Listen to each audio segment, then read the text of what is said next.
everybody, this is Sherry with CPR, Craft, Pray, Repeat, and I'm here today with my first video for CottageCutz, and I'm featuring their egg painting bunny, and that's him right there. I'm going to show you all the dies that I used first, and I just used the bunny from that one. Then I switched to Spring Meadow, and I used a lot on this one. I used both different lengths of grass, the butterflies, and some of the flowers. They have like 3 different sizes on there, which is really nice. And then I go to the Stitch Sun, Clouds, and Umbrella, and I use the smallest cloud. And this is the only one that is not in the new release, and it's called Hello Spring, and I just used the little chick on that one. So what I've done is I've cut my pieces out, and I'm starting by shading them in with the pan pastels. For the darker gray, I just use a black, and that's what it's called, black pan pastel. And I go all around the edges, and then I also put in some accents where the little bunny's ear is tipped over. And I just occasionally, if I think I got too much or if it's getting too dusty, because it does make a lot of dust, I just wipe it off with my paper towel. And I'm going in here and I'm finishing up his little feet, and then we'll move on to the lighter gray pieces of the bunny, which the picture on the bunny is brown, but for some reason I wanted a gray bunny, so gray is what I went with. And I just go with, it's called neutral gray tint. And I could have went, and I probably should have went with the neutral gray, and I will probably do that the next time because I will be using this bunny again. He's adorable. And so I could have made it a little bit darker, but because this was my first time using the grays, I was a little nervous. And so I'm just trimming down my panel to the size that I think I'm going to need it.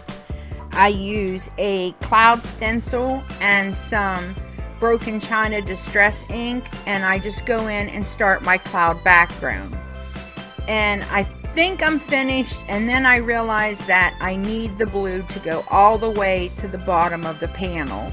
So I just come back in without any stencil, and I will, just ink over that little part at the bottom, because I realized that I could still see it through the blades of grass. I didn't go low enough. So just a real quick swipe with my blending tool, and I'm ready. I use my favorite art glitter glue to put my pieces together. I have never had any trouble with any of my pieces when I use this glue. I love this glue. So now I'm trying to work on my design here, and I realize that my panel's too big. I need to cut it a little shorter, so I end up going with 2 7/8 by 4 7/8, and that's when I cut down. I end up cutting down the bottom a little bit too, so I have exactly the size that I need. And I love that there are 2 different lengths in the grass, so that I could do 2 different colors, which I also inked up with Distress inks.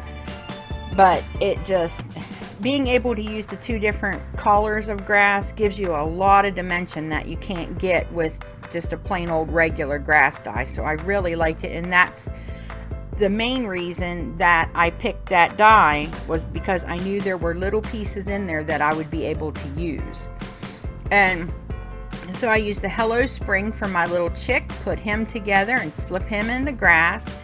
And then I get the butterflies from the Spring Meadow, and I just use one of my souffle pens to do the body of the butterfly so it was a different color, and glue them all down. And it gives it, the souffle pen gives it a little dimension, not a lot, just enough to, I guess, kind of make it separate from the wings. I like that a lot. I think it just really adds a lot to your cards.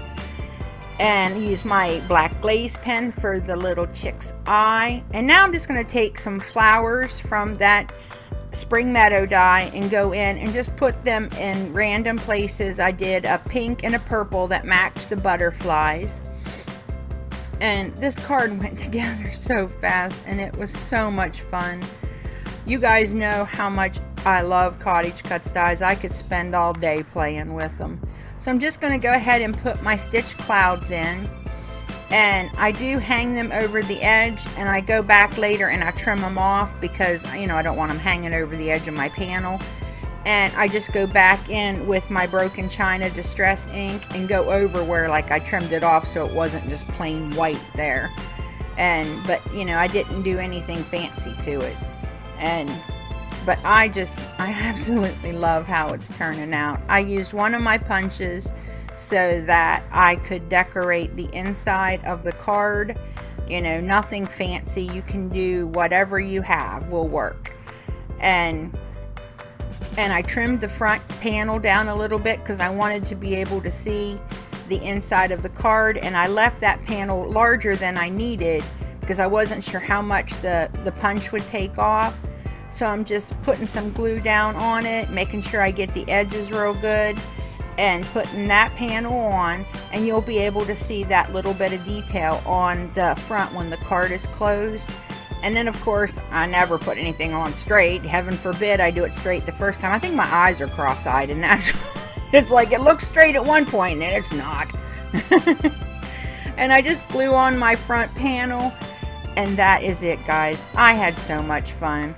I hope you like this video. If you do, give it a thumbs up. Remember to practice your CPR, craft, pray, repeat. Thanks for visiting me today, and I love you all. Bye.